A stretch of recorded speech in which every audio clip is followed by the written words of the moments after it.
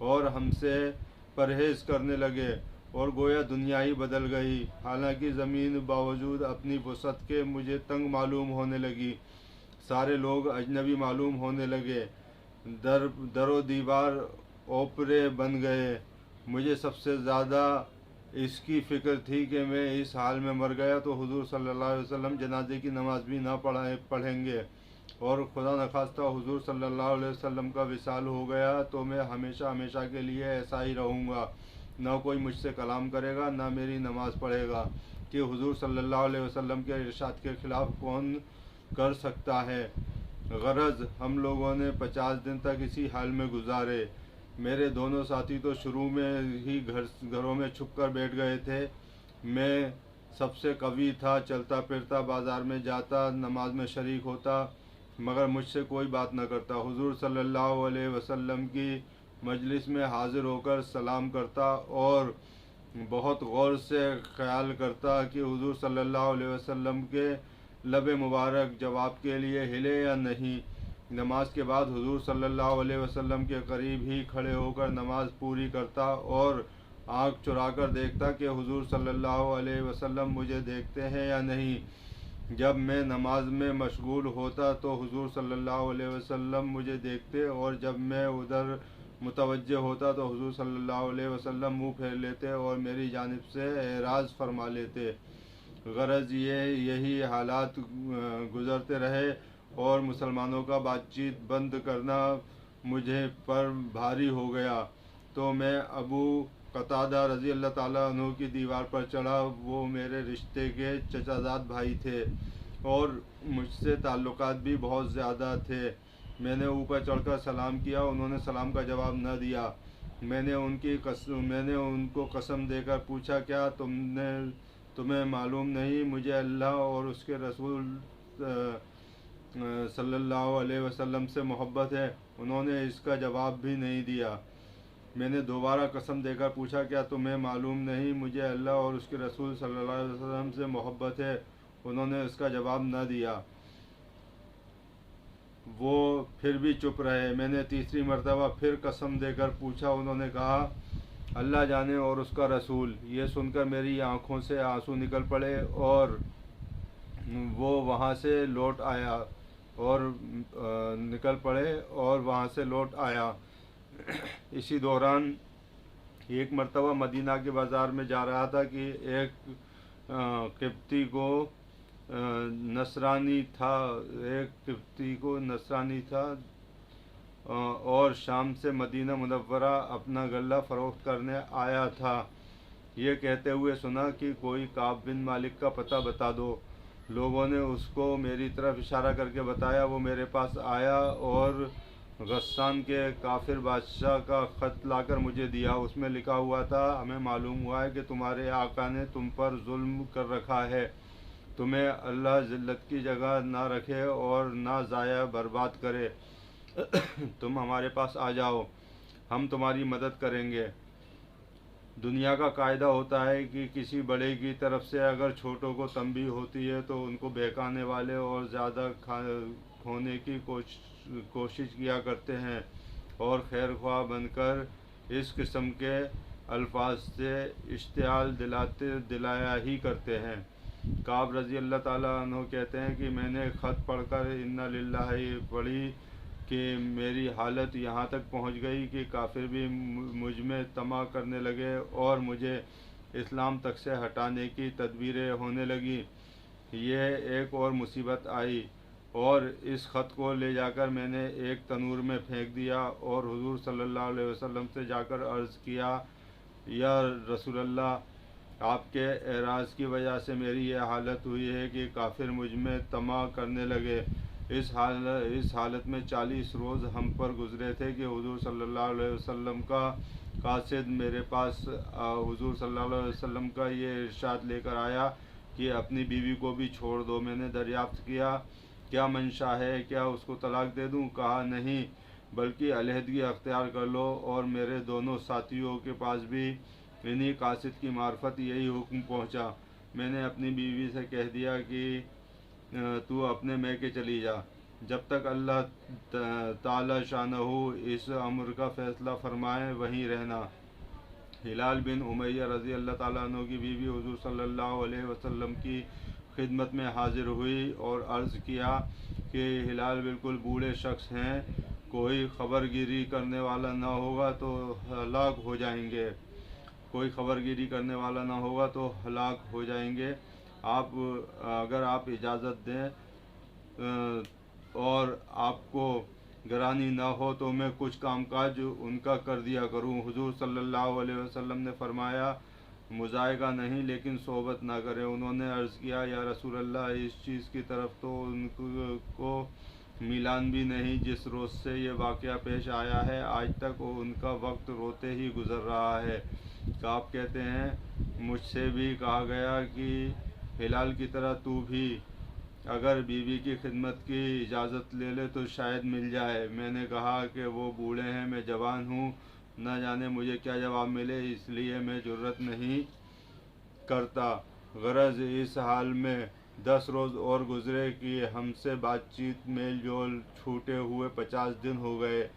50ویں دن کی صبح کی نماز میں اپنے گھر کی چھت پر پڑھ کر میں نہایت غمگین بیٹھا ہوا تھا۔ زمین مجھ پر بالکل تنگ تھی اور زندگی دوبھر ہو رہی تھی کہ صلاح پہاڑ کی چوٹی سے ایک زور سے چلانے والے نے آواز دی کہ کعب رضی اللہ تعالیٰ عنہ خوشخبری تم کو۔ میں اتنا سن کر سجدے میں گر گیا اور خوشی کے مارے رونے لگا اور سمجھا کہ تنگی دور ہو گئی۔ حضور صلی اللہ علیہ وسلم نے صبح کی نماز کے بعد ہماری معافی کا اعلان فرمایا، جس پر ایک شخص نے تو پہاڑ پر چڑھ کر زور سے آواز دی کہ وہ سب سے پہلے پہنچ گئی۔ اس کے بعد ایک صاحب گھوڑے پر سوار ہو کر بھاگے ہوئے آئے۔ میں جو کپڑے پہن رہا تھا وہ نکال کر بشارت دینے والے کے نذر کر دیے۔ خدا کی قسم ان 2 کپڑوں کے سوا اور کوئی کپڑا اس وقت میرے ملک میں نہ تھا۔ اس کے بعد میں نے 2 کپڑے مانگے ہوئے پہنے اور حضور صلی اللہ علیہ وسلم کی خدمت میں حاضر ہوا۔ اسی طرح میرے دونوں ساتھیوں کے پاس بھی خوشخبری لے کر لوگ گئے۔ میں جب مسجد نبوی صلی اللہ علیہ وسلم میں حاضر ہوا تو وہ لوگ جو خدمت اقدس میں حاضر تھے مجھے مبارکباد دینے کے لیے دوڑے اور سب سے پہلے ابو طلحہ رضی اللہ تعالیٰ عنہ نے بڑھ کر مبارکباد دی اور مصافحہ کیا، جو ہمیشہ ہی یادگار رہے گا۔ میں نے حضور صلی اللہ علیہ وسلم کی بارگاہ میں جا کر سلام کیا تو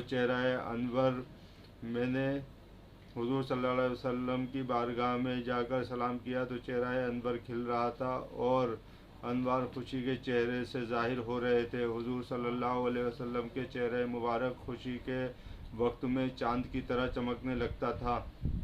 میں نے عرض کیا یا رسول اللہ، میری توبہ کی تکمیل یہ ہے کہ میری جائیداد سے جو وہ سب اللہ کے راستے میں صدقہ ہے کہ یہ ثروت ہی اس مصیبت کی سبب بنی تھی۔ حضور صلی اللہ علیہ وسلم نے فرمایا کہ اس میں تنگی ہوگی، کچھ حصہ اپنے پاس بھی رہنے دو۔ میں نے عرض کیا کہ بہتر ہے۔ خیبر کا حصہ رہنے دیا جو مجھے سچ ہی نے نجات دی، اس لیے میں نے عہد کر لیا کہ ہمیشہ ہی سچ بولوں گا۔ یہ نقل کیا گیا ہے پورا واقعہ در منصور سے۔ فائدہ یہ ہے صحابہ کرام کی اطاعت اور دینداری کا اور اللہ کے خوف کا نمونہ۔